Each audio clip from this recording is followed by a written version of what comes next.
Movie starts with Thorin and his company are being pursued by Azug and his orc party, following the events of the previous film. They are ushered along by Gandalf to the nearby home of Beorn, a skin changer who can take the form of a bear. That night, Azug is summoned to Dol Guldur by the Necromancer, who commands him to marshal his forces for war.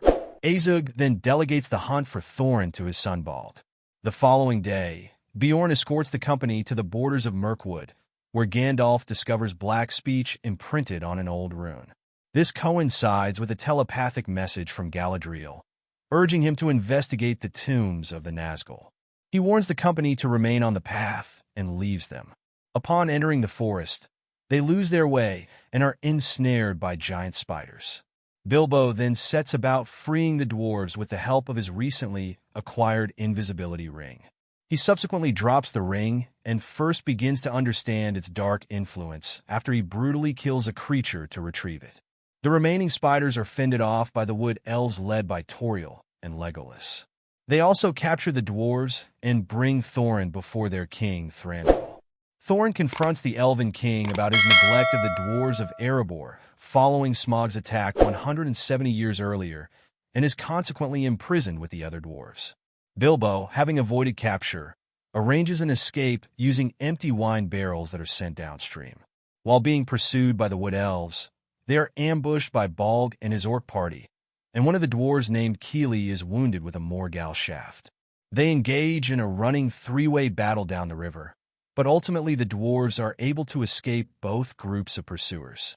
Thranduil then seals off his kingdom when an orc captive reveals an evil entity has returned and is amassing an army in the south. But Tauriel decides to leave and assist the dwarves, and Legolas goes after her. Meanwhile, Gandalf and Radagast go to investigate the tombs of the Nazgul, which they find to be empty. The company is smuggled into Esgaroth by a bargeman called Bard. Thorin promises the Master and the people of Lake Town a share of the mountain's treasure. It is then revealed that Bard is a descendant of the last ruler of Dale and possesses the last black arrow capable of killing Smaug. Keely is forced to remain behind, tended to by a few of the other dwarves, as the remaining company receives a grand farewell. Meanwhile, Gandalf travels south to the ruins of Dol Guldur, while Radagast leaves to warn Galadriel of their discovery at the tombs of the Nazgul. Gandalf finds the ruins infested with orcs and is ambushed by Azug. The Necromancer overpowers and defeats Gandalf, and reveals himself as Sauron. Thorin and his remaining company reach the Lonely Mountain, where Bilbo discovers the hidden entrance.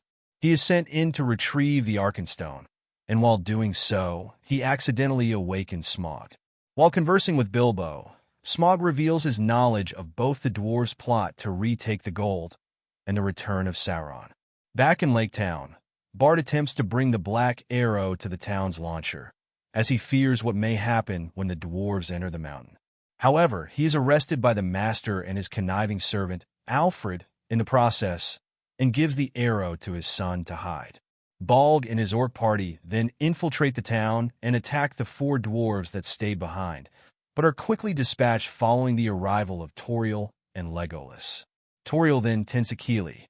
While Keely is recovering, he openly admires Tauriel's beauty and wonders if she loves him. Legolas leaves in pursuit of Bald. Meanwhile, Gandalf watches helplessly as Azug and an orc army march from Dol Guldur towards the Lonely Mountain.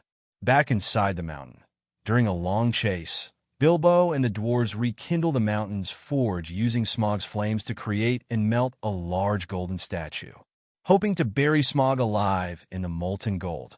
They do so, but Smaug emerges from the gold, stumbles out of the mountain, and flies off to destroy Lake Town, as Bilbo watches after him in horror and despair. So the movie ends here. See another video, bye-bye.